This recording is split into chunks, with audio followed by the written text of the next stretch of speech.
Chapter 5. At Nonnesetter the days went by as before.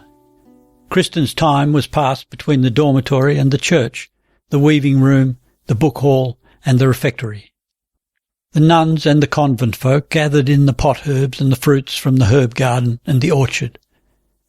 Holy Cross Day came in the autumn with its procession. Then there was the fast before Michaelmas. Kristin wondered. None seemed to mark any change in her. But she had ever been quiet when amongst strangers, and Ingeborg Philipsdatter, who was by her night and day, was well able to chatter for them both. Thus no one marked that her thoughts were far away from all around her.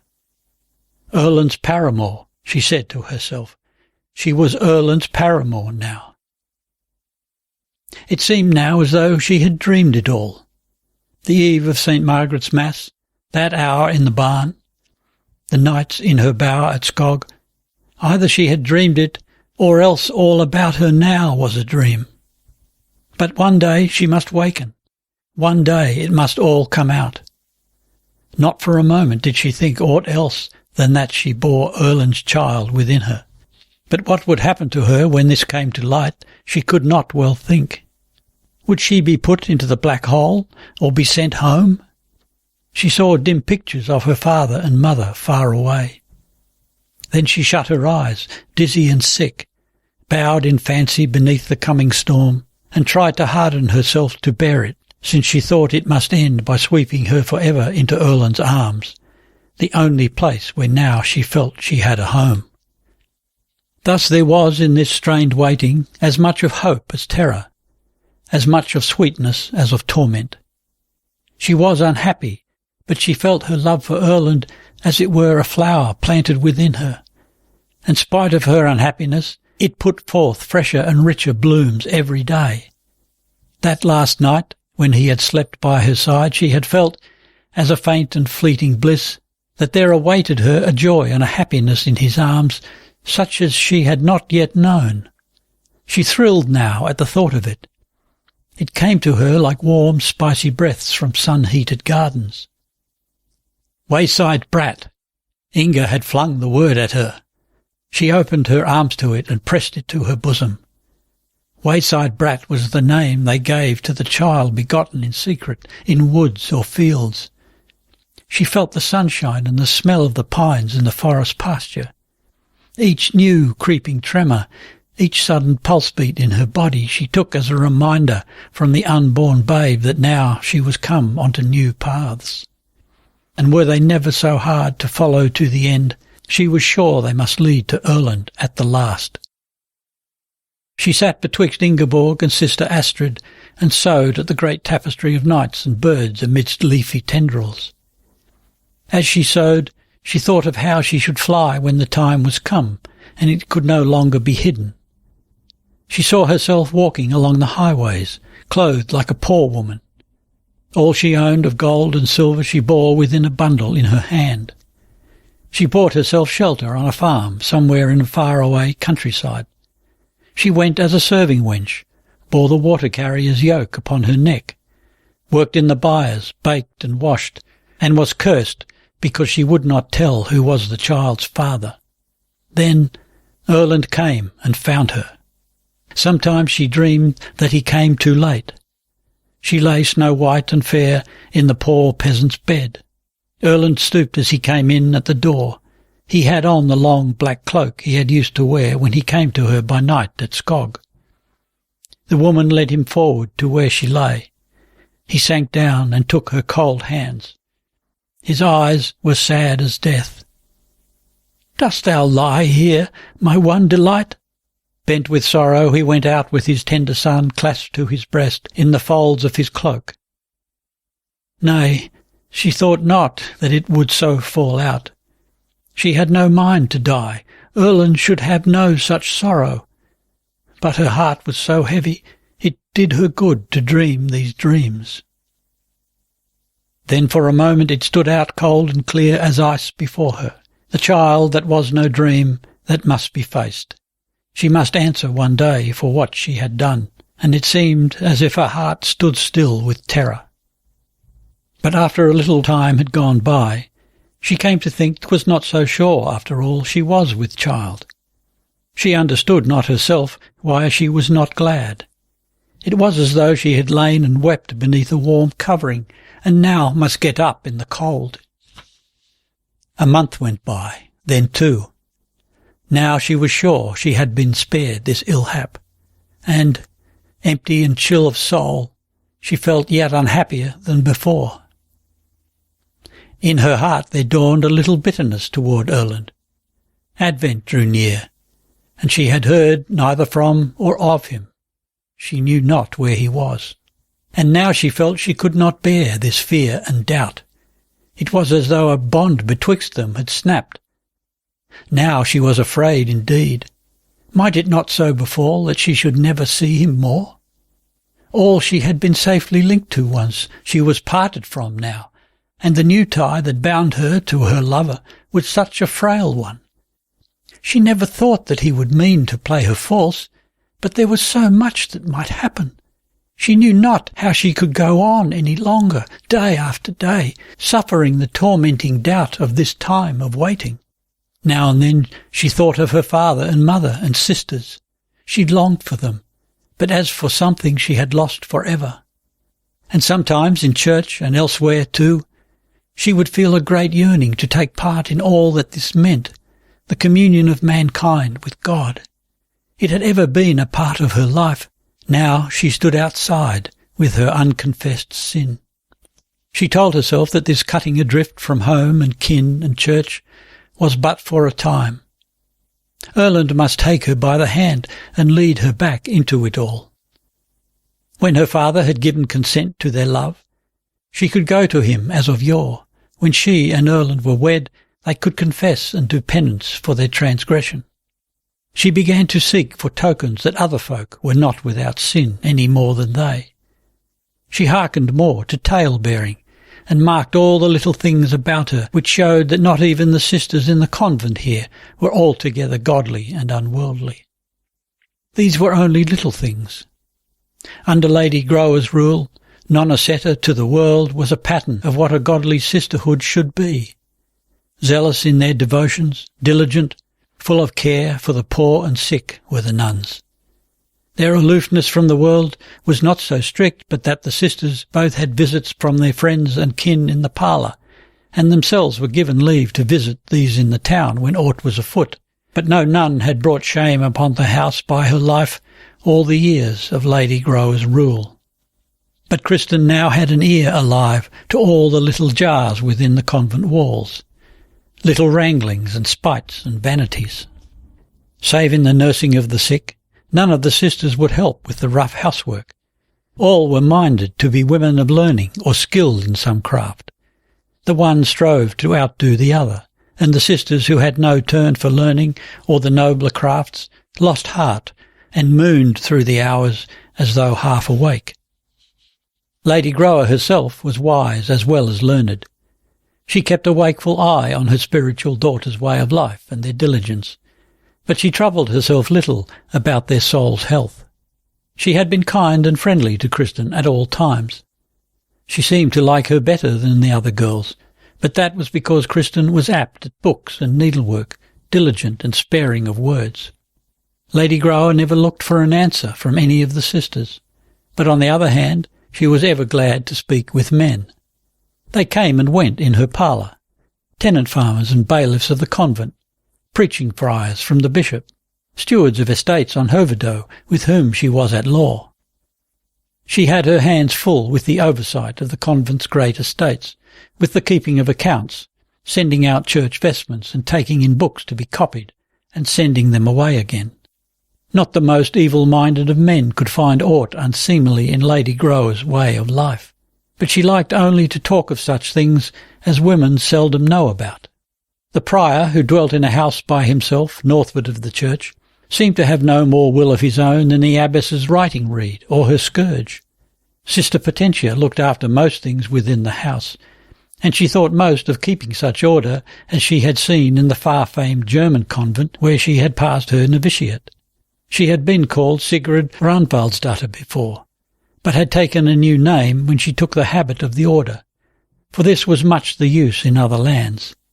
It was she, too, who had thought of making the maidens who were at Nonaceta as pupils, and for a time only, wear novices' dress. Sister Cecilia Bardsdatter was not as the other nuns. She went about quietly with downcast eyes, answered always gently and humbly, was serving maid to all, did for choice all the roughest work, fasted much more than she need, as much as Lady Grower would let her, and knelt by the hour in the church after evensong, or went thither before matins. But one evening, after she had been all day at the beck with 2 lay sisters washing clothes, she suddenly burst into a loud sobbing at the supper table. She cast herself upon the stone floor, crept among the sisters on hands and knees, beat her breast, and with burning cheeks and streaming tears begged them all to forgive her. She was the worst sinner of them all. She had been as hard as stone with pride all her days. Pride, and not meekness or thankfulness for Jesus' redeeming death, had held her up when she had been tempted in the world. She had fled thither not because she loved a man's soul, but because she loved her own vain glory. She had served her sisters out of pride. Vanity had she drunken from her water-cup. Self-righteousness had she spread thick upon her dry bread, while the other sisters were drinking their beer and eating their bread slices with butter. Of all this Kristin understood no more than that not even Cecilia was truly godly at heart. An unlit tallow candle that had hung from the roof and grown foul with soot and cobweb, to this she herself likened her unloving chastity. Lady Grower went herself and lifted up the sobbing woman. Sternly she said that for this disorder Cecilia should, as a punishment, move from the sisters' dormitory into the abbess's own bed, and lie there till she was free of this fever. And thereafter, Sister Cecilia, shall you sit in my seat for the space of a week. We will seek counsel of you in spiritual things, and give you such honour for your godly life, that you may have your fill of the homage of sinful mankind. Thus may you judge if it be worth so much striving, and thereafter choose whether you will live by the rules, as do we others, or keep on in exercises that no one demands of you. Then can you ponder whether you will do for love of God, that he may look down upon you in his mercy, all those things which you say you have done, that we should look up to you. And so it was done. Sister Cecilia lay in the abbess's room for 14 days. She had a high fever, and Lady Grower herself tended her. When she got up again, she had to sit for a week at the side of the abbess in the high seat, both in the church and in the convent, and all waited on her. She wept all the time, as though she were being beaten with whips. But afterwards she was much calmer and happier. She lived much as before, but she blushed like a bride if anyone looked at her, whether she was sweeping the floor or going alone to the church. Nonetheless did this matter of Sister Cecilia awake in Kristin a great longing for peace and atonement with all wherefrom she had come to feel herself cast out. She thought of Brother Edwin, and one day she took courage and begged leave of Lady Grower to go out to the Barefoot Friars and visit a friend she knew there. She marked that Lady Grower misliked this. There was scant friendship between the Minorites and the other cloisters in the bishopric, and the abbess was no better pleased when she heard who was Kristin's friend. She said this Brother Edwin was an unstable man of God. He was ever wandering about the country and seeking leave to pay begging visits to strange bishoprics. The common folk in many places held him to be a holy man, but he did not seem to understand that a Franciscan's first duty was obedience to those set over him. He had shriven freebooters and outlaws, baptized their children, and chanted them to their graves without asking leave. Yet, doubtless, he had sinned as much through ignorance as in despite, and he had borne meekly the penances laid upon him on account of these things. He was borne with too, because he was skilled in his handicraft, but even in working at this he had fallen out with his craft fellows. The master limners of the Bishop of Bergen would not suffer him to come and work in the bishopric there.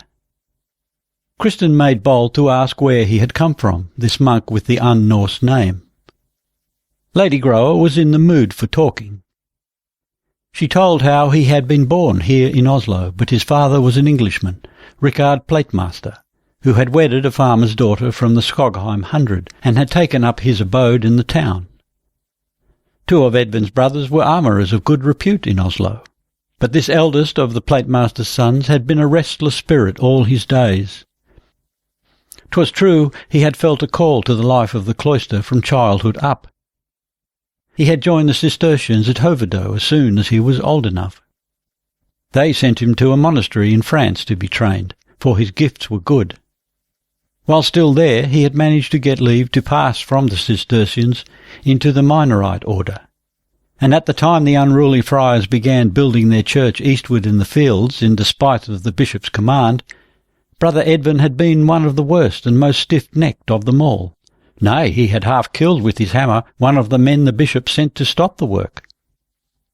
It was a long time now since anyone had spoken so much with Kristin at one time, so when Lady Grower said that now she might go, the young girl bent and kissed the abbess's hand fervently and reverently, and as she did so tears came into her eyes.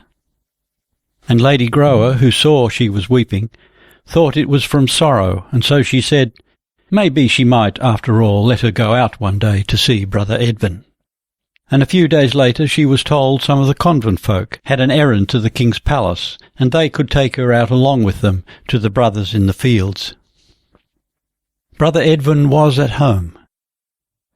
Kristin had not thought she could have been so glad to see anyone, except it had been Erland.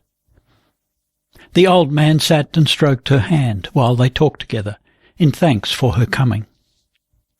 No, he had not been in her part of the country since the night he lay at Jorengard, but he had heard she was to wed, and he wished her all good fortune.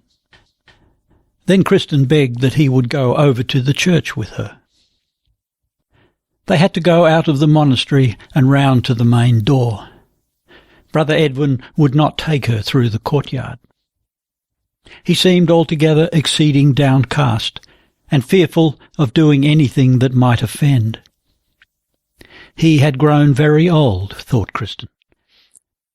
And when she had laid upon the altar her offering for the officiant monk who was in the church, and afterward asked Edvin if he would confess her, he grew very frightened. He dared not, he said. He had been strictly forbidden to hear confession. "Aye, maybe you have heard of it," he said. "So it was that I felt I could not deny to those poor unfortunates the gifts which God had given me of his free grace. But it is true, I should have enjoined on them to seek forgiveness in the right place." "And you, Kristin, you are in duty bound to confess to your own prior." "Nay, but this is a thing I cannot confess to the prior of the convent." "Do you think it can profit you anything to confess to me what you would hide from your true father-confessor?" said the monk more severely. "If so be you cannot confess me," said Kristin, "at least you can let me speak with you and ask your counsel about what lies upon my soul." The monk looked about him. The church was empty at the moment. Then he sat himself down on a chest which stood in a corner. "You must remember that I cannot absolve you, but I will counsel you and keep silence as though you had told me in confession." Kristin stood up before him and said, "It is this. I cannot be Simon Dar's wife." "Therein you know well that I can counsel you in no other way than would your own prior," said Brother Edvin. "To undutiful children God gives no happiness, and your father has looked only to your welfare. That you know full well." "I don't know what your counsel will be when you have heard me to the end," answered Kristin. "Thus stands it now with us. Simon is too good to gnaw the bare branch from which another man has broken the blossom." She looked the monk straight in the face, but when she met his eyes and marked how the dry, wrinkled old face changed, grew full of sorrow and dismay, something seemed to snap within her.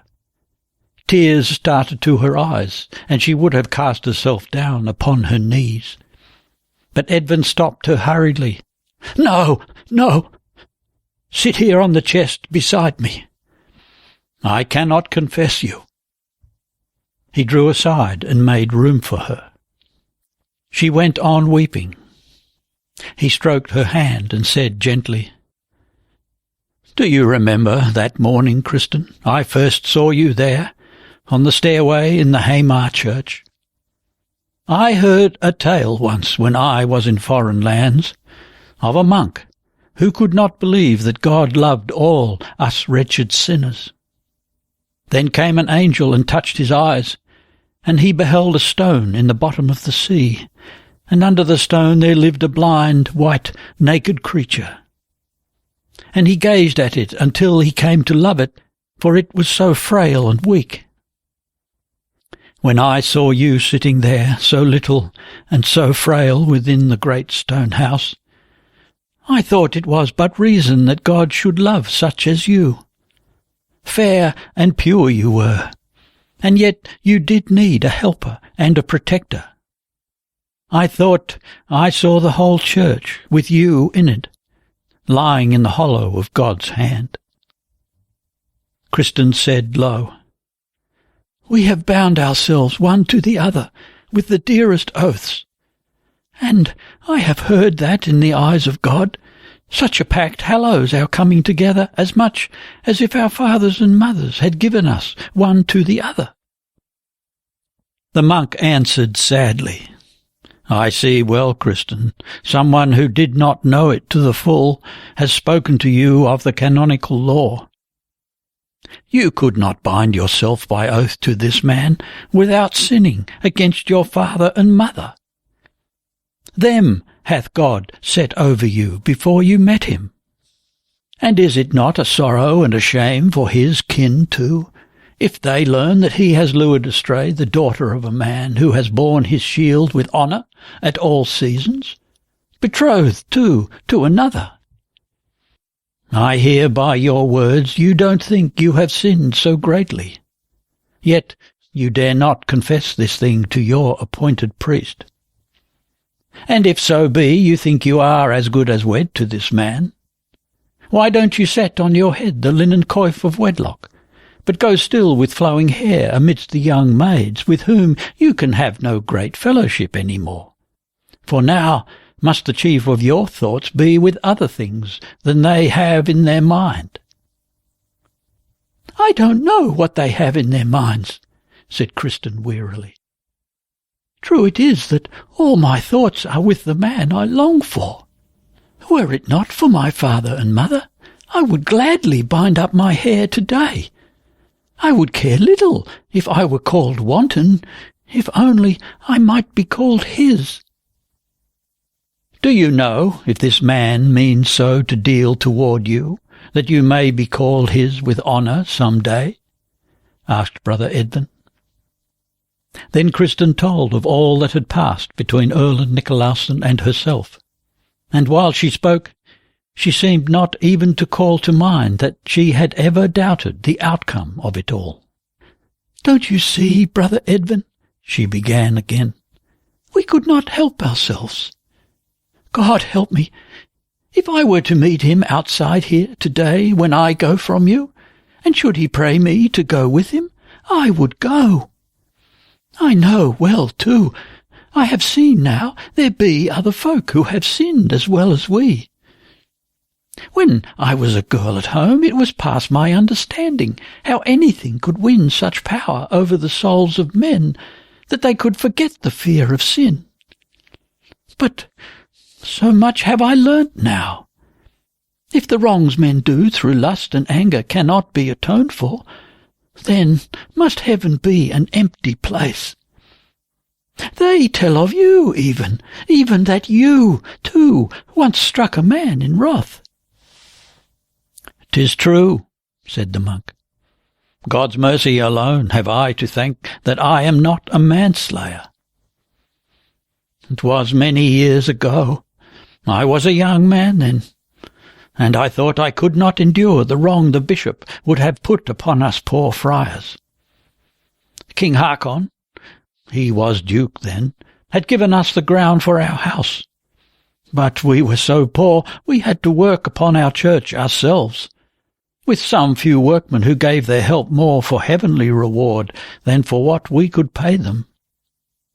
Maybe it was sinful pride in us beggar monks to wish to build our church so fair and goodly. But we were happy as children in the fields, and sang songs of praise while we hewed and built and toiled.